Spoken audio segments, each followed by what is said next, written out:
да се опитват да намират нещата, в които компютрите и роботите все още не са толкова добри, колкото хората, и да се фокусират върху тях. Извинете, господине, мога ли да задам един бърз въпрос? Да. В коя сфера успях да развиете вашата кариера? В софтуерния бизнес. Добре, страхотно. От колко години сте в тази сфера? От 14 години. Това е доста време. Да. Кой е най-важният урок, който сте учили за софтуерния бизнес през тези 14 години?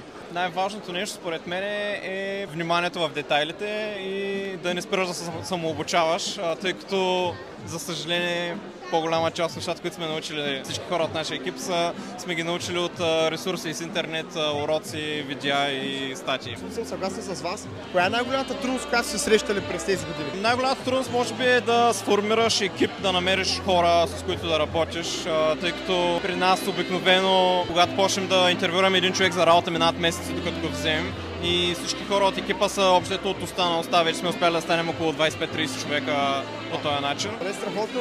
И последно, ако можете сега да се обърнете към младото поколение предприемачи, какъв съвет бихте им дали?